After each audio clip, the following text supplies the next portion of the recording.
En plena cena de Navidad, con todos los tíos, primos y abuelos presentes, mi papá se puso de pie, alzó su copa y me dijo, eres una carga para esta familia. No puedes seguir viviendo con nosotros. Al día siguiente, empecé a empacar mis cosas, pero les dije que... Sí, así comenzó todo. Con esa frase, justo cuando pensaba que nada podría ir peor. Me quedé en silencio mientras todos seguían comiendo como si nada hubiera pasado. Nadie dijo una palabra. Ni siquiera mi mamá. Solo bajaron la mirada. Esa noche me fui a dormir sin despedirme de nadie. Y al día siguiente, temprano, empecé a empacar mis cosas. Pero antes de cerrar la maleta, bajé y les dije algo que, sinceramente, no esperaban. Está bien. Me voy. Pero quiero que hablen con sus abogados antes de mover una sola cosa de mi habitación. Ahí sí me miraron. Mi papá frunció el ceño y preguntó qué estaba diciendo. Le respondí tranquilo, sin levantar la voz. El testamento del abuelo tiene una cláusula que ustedes ignoraron por completo. Una que me deja como único heredero de las acciones de la empresa familiar. Mi nombre es Andrés Guzmán, tengo 29 años, y aunque a muchos les sorprenda, vengo de una de las familias empresariales más conocidas de Monterrey. Los Guzmán no son cualquier apellido por allá, fundaron Grupo Guzmán Textiles, una empresa con más de 50 años de historia que abastece a medio país. Mi abuelo, don Ernesto Guzmán, la levantó desde cero. Y aunque mi padre, Julián Guzmán, se convirtió en el CEO cuando don Ernesto enfermó, todos sabían que yo era el nieto preferido. Pero ese 24 de diciembre, todo cambió. Yo ya sabía que mi relación con mi padre era tensa, pero lo que no imaginaba era que fuera capaz de humillarme delante de toda la familia. En esa mesa estaban mis tíos Roberto, Ángela y Federico, sus esposas e hijos, más de 15 personas entre primos y sobrinos. Todos callaron. Incluso mi hermana Mariana, que siempre fue más cercana a mí, solo bajó la mirada. Esa noche no dormí. Di vueltas en la cama recordando la forma en que mi padre me miró, como si yo fuera un desconocido.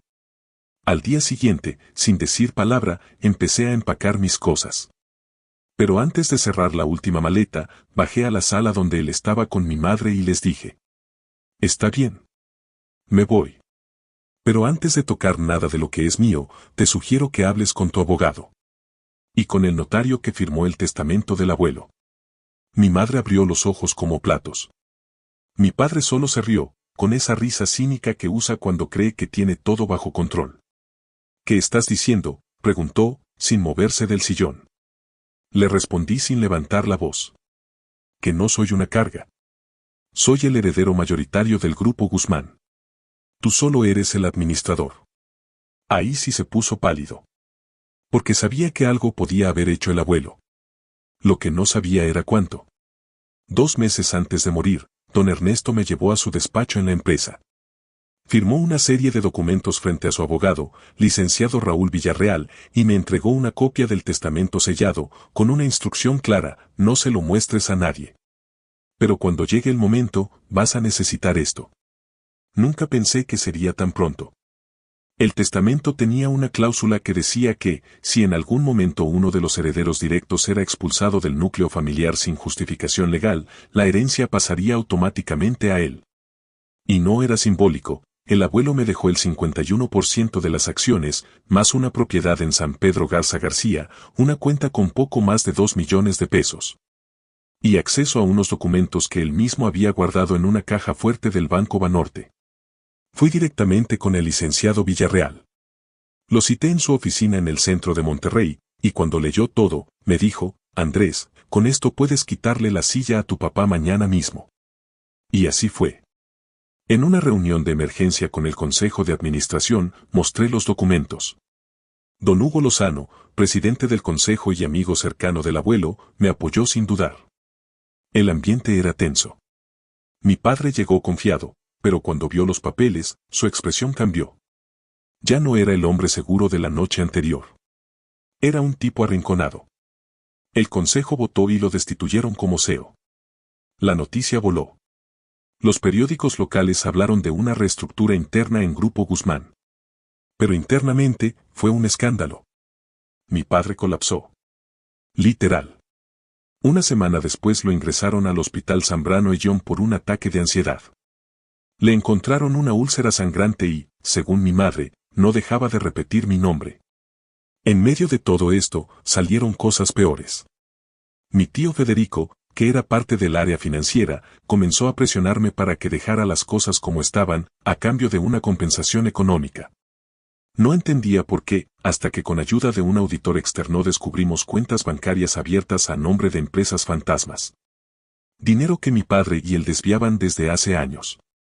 La cosa escaló tanto que tuvimos que contratar a otro bufete, Ortega y Valdés, de Ciudad de México, expertos en delitos corporativos. Ellos prepararon las demandas, y cuando todo llegó al juzgado, la familia entera se dividió. Mi madre me culpaba. Mis tíos dejaron de hablarme. Uno de mis primos, con quien crecí jugando en el jardín de la casa del abuelo, me escribió para decirme que me había convertido en lo mismo que tanto criticaba. Pero no era cierto. Yo no quería destruir a mi familia. Solo quería justicia. Y respeto. Durante meses estuve solo. No tenía con quién hablar, salvo con Mariana, mi hermana, que empezó a acercarse de nuevo en secreto. Me contó cómo papá la manipulaba desde chica, cómo la hizo estudiar derecho en contra de su voluntad para que cubriera las espaldas de la familia. Ella me ayudó a armar el caso desde adentro. Me dio acceso a correos, archivos, incluso conversaciones grabadas en donde Federico y mi padre hablaban de transferencias sospechosas. Y entonces, el golpe final, una propiedad en Austin, Texas, comprada con dinero de la empresa, a nombre de una mujer con la que mi padre llevaba una doble vida. Mi madre se enteró por una carta anónima, que yo no envié, y decidió separarse. La demanda fue presentada oficialmente el 14 de marzo a las 9:42 de la mañana en el Juzgado Tercero de lo Mercantil de Monterrey. Ese día entendí que lo que había comenzado como una cena incómoda en Navidad, ya no era un conflicto familiar, era una guerra legal. Y yo no pensaba perder. Con el equipo de abogados de Ortega y Valdés, que viajaron desde la Ciudad de México para asumir el caso, comenzamos los preparativos. El expediente era denso, más de 800 páginas con correos electrónicos, registros de transferencias, contratos firmados bajo empresas fachada y una auditoría completa que mostraba cómo, durante los últimos 7 años, mi padre y mi tío Federico habían desviado más de 48 millones de pesos de la empresa a cuentas privadas en el extranjero. Tuvimos que contratar una perito contable certificada, licenciada María Montemayor, quien reconstruyó toda la ruta del dinero. Ella y su equipo trabajaron casi 14 horas diarias en una oficina rentada solo para eso, con pizarras llenas de fechas, nombres clave y flechas que parecían sacadas de una serie policíaca. Mientras tanto, mi padre también se preparaba. Contrató a Mendoza y Asociados, un despacho con fama de limpiar problemas corporativos. No lo voy a negar, eran buenos. Presentaron documentos que intentaban justificar las transferencias como inversiones estratégicas y préstamos internos. Incluso falsificaron una firma mía en un acta de asamblea que supuestamente autorizaba algunos movimientos. Pero ahí es donde Mariana, mi hermana, se convirtió en pieza clave. Ella testificó. Y no solo como familiar, sino como abogada con conocimiento directo de la operación interna. Llevó un USB con grabaciones de conversaciones entre mi padre y Federico donde hablaban de cómo cubrir el hueco fiscal antes de la auditoría anual. Una de las frases que usó mi padre en esa grabación fue: tú distráelo con eso de la herencia. Mientras no tenga pruebas, que grite lo que quiera. El juez, licenciado Jorge Acamberos, autorizó una revisión forense de todos los dispositivos usados por la administración anterior. En menos de 3 semanas, encontramos evidencia de que habían contratado a una consultora fantasma en Panamá y otra en Belice para justificar gastos operativos inexistentes. Llegó el día del juicio. La sala estaba llena. Era una audiencia pública. Mi madre, con cara de piedra, se sentó al fondo. Mariana a mi lado. Federico ni siquiera asistió, alegando problemas de salud. Mi padre, traje oscuro, barba crecida, se veía una sombra de lo que fue. Declaré por 3 horas. Luego pasaron los testigos, Mariana, el perito contable, el auditor externo. Y hasta un ex empleado del área de finanzas que había sido despedido sin explicación y ahora revelaba cómo le pedían firmar documentos sin leer. El contrainterrogatorio fue agresivo. Mendoza y asociados intentaron pintar todo como un pleito familiar, un drama de resentimientos. Pero el juez no compró esa historia. Los números, las fechas y los documentos eran demasiado precisos. El veredicto llegó. Estábamos todos presentes. El juez tardó casi media hora leyendo el resumen del caso. Nadie respiraba. Hasta que dijo: con base en las pruebas presentadas, este tribunal determina la culpabilidad del ciudadano Julián Guzmán y del ciudadano Federico Guzmán en los delitos de administración fraudulenta, abuso de confianza y uso indebido de recursos empresariales. Silencio total. La sentencia fue clara: 6 años de prisión para ambos, más la obligación de reintegrar el monto total desviado, con intereses, y la inhabilitación para ejercer cargos empresariales por 15 años. El despacho Mendoza y asociados fue multado por obstrucción del proceso. Y el Consejo de Grupo Guzmán, con base en esa resolución, votó de forma unánime para remover permanentemente cualquier participación de Julián y Federico en la empresa. Mi padre fue escoltado por la Policía Federal ese mismo día. Se entregó sin resistencia. Mi madre no fue a despedirse. Mariana lloró, pero no por tristeza. Fue alivio. Por primera vez en años, teníamos la verdad de nuestro lado, y se había escuchado. Hoy, casi un año después de aquella cena de Navidad, la empresa está en proceso de reconstrucción. Se han recuperado más del 70% de los fondos. Parte de eso lo destinamos a crear una fundación con el nombre de mi abuelo, para apoyar a jóvenes emprendedores en situaciones familiares difíciles. Mi madre vive en otra ciudad. No hemos vuelto a hablar. Y está bien. Mariana y yo manejamos juntos la empresa, con un equipo nuevo, transparente. El viejo despacho del abuelo es ahora mi oficina. Cada tanto, cuando necesito claridad, leo los diarios que él escribió. En uno de ellos encontré esta frase: el poder real no se hereda. Se gana cuando decides no callarte. Así que, sí. Esta historia comenzó como un acto de rechazo. Pero terminó con justicia. Y la próxima vez que alguien en tu familia te diga que eres una carga, recuerda algo. A veces, la herencia más valiosa no está en los bienes, sino en la verdad que decidiste defender. Todo esto pasó en menos de un año. Navidad a Navidad.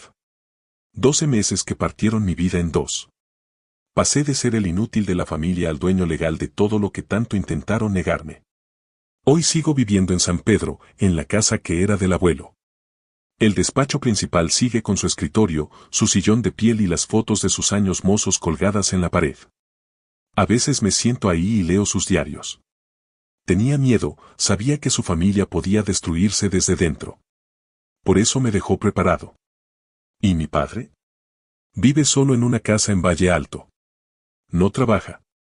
Mis abogados aún siguen el proceso penal contra él y Federico. La empresa, poco a poco, está recuperando su rumbo. Y yo sigo aprendiendo. Porque la herencia más grande que me dejó el abuelo no fueron acciones, ni cuentas, ni propiedades. Fue saber cuándo hablar. Y cuándo quedarte en silencio mientras el resto se destruye solo. Han pasado 8 años desde la noche en que mi padre me echó de casa frente a toda mi familia en la cena de Navidad. Esa frase, eres una carga para esta familia, me marcó como si hubiera sido tatuada a fuego en la espalda. Pero el tiempo, si uno sabe usarlo, tiene una forma peculiar de convertir las heridas en armadura. Hoy tengo 37 años. Mi vida es otra. Pero antes de hablar de mí, quiero contarte que fue de todos los demás. Mi padre, Julián Guzmán, salió del penal de Apodaca hace exactamente 2 años y 3 meses. Cumplió 6 años de condena, aunque los últimos meses los pasó en reclusión domiciliaria por cuestiones médicas. Fue diagnosticado con deterioro cognitivo leve y ansiedad crónica. Ahora vive en Tampico, en un departamento sencillo cerca del malecón, el mismo malecón donde mi abuelo solía llevarnos a pescar cuando éramos niños. Según me contó Mariana, lo acompaña una enfermera de tiempo completo, y casi no habla. Su círculo se redujo a 2 vecinos y un señor que lo ayuda a hacer compras básicas. Hace un año me escribió una carta. Me pedía perdón. No por lo que hizo, sino por no haber sido el padre que necesitaba. Me tomó 4 semanas leerla completa. La tengo guardada en un cajón, aún sin responder. Mi madre, Teresa, Se mudó a Querétaro poco después del juicio. Vendió sus acciones de la empresa tras una negociación silenciosa y se compró una casa de un piso en un fraccionamiento tranquilo llamado Milenio 3. Se dedica a pintar. Lo hace desde una terraza con vista a los cerros. La última vez que hablé con ella fue en mi cumpleaños número 36. Me llamó en la mañana y solo dijo, no espero que me perdones, pero quiero que sepas que lo lamento. Fue una llamada corta, pero distinta. Esa fue la primera vez que escuché verdadera tristeza en su voz. No rabia. No culpa disfrazada. Solo tristeza. Federico, mi tío, fue más complicado. Después de pagar su condena, se fue a Miami con su esposa, que milagrosamente siguió con él. Abrió un restaurante de comida mexicana llamado Sombra del Norte. Lo curioso es que le está yendo bien. Recientemente me llegó un correo suyo, corto, donde me agradecía por haberlo forzado a tocar fondo. Me deseaba paz. No respondí. Pero se lo mostré a Mariana. Ella lloró. Y hablando de Mariana. Mi hermana es ahora la directora jurídica global de Guzmán y Company. Se casó con Mauricio Solís, un arquitecto de San Luis Potosí que conoció durante un congreso empresarial en Guadalajara. Tienen una hija, Elena, de 5 años. Elena es luz pura. Me llama tío Andrés con una confianza que derrite cualquier coraza. Mariana viaja constantemente entre Monterrey y Barcelona, donde abrimos una sede europea de la fundación hace apenas un año. Ella fue mi escudo, mi aliada, mi familia cuando el resto me dio la espalda. Hoy compartimos mucho más que sangre, compartimos propósito. La empresa ya no es lo que era. Le dimos la vuelta completamente. Guzmán y Company. Dejó de ser solo un grupo textil. Ahora es un conglomerado que invierte en educación, innovación tecnológica y emprendimientos con impacto social. Tenemos operaciones en Medellín, Buenos Aires, Querétaro, Puebla y Madrid. Ya no queremos ser los más grandes. Queremos ser los más humanos. En Monterrey, la sede principal está aún en San Pedro Garza García, pero el edificio fue renovado. El despacho de mi abuelo sigue tal cual. Nadie lo toca. Es sagrado. Hay una pequeña lámpara de escritorio, una pluma fuente y un retrato en blanco y negro de él sentado en su sillón, con una frase grabada en bronce en la base que dice: el legado no se mide por lo que construiste, sino por lo que inspiraste a otros a levantar después de ti. Cada diciembre, justo el 24, organizamos una cena navideña en su honor. Asisten jóvenes de todo el país que forman parte de la fundación. Muchos fueron expulsados de sus casas por razones similares a las mías, por no cumplir con lo que sus padres querían, por pensar diferente, por ser demasiado carga. Esa noche no hay discursos. Solo música, comida y abrazos. De los reales. ¿Y yo? Vivo en el mismo departamento que me dejó el abuelo, aunque lo remodelé por completo. Es mi refugio. No me casé, no porque no haya tenido oportunidades, sino porque sigo sanando. Me dedico a escribir por las noches. Pequeños textos, reflexiones, ideas. Uno de ellos, sin pensarlo mucho, lo compartí en una conferencia TEDx en Guadalajara. Hoy tiene más de 4 millones de vistas. La gente me escribe diciendo que los ayudó a tomar decisiones difíciles. A cortar lazos. A hablar. A defenderse. A veces, salgo al balcón con una copa de vino y veo las luces de la ciudad. Pienso en todo lo que fue y todo lo que no será. Pienso en mi abuelo, en Mariana, en Elena. Y en esa noche de Navidad que cambió mi vida. Pero ya no me duele. Ahora entiendo que esa frase "eres una carga para esta familia" fue el detonante de salida para algo más grande. Algo que nadie vio venir. 8 años después, no busco venganza, ni aplausos, ni justicia perfecta.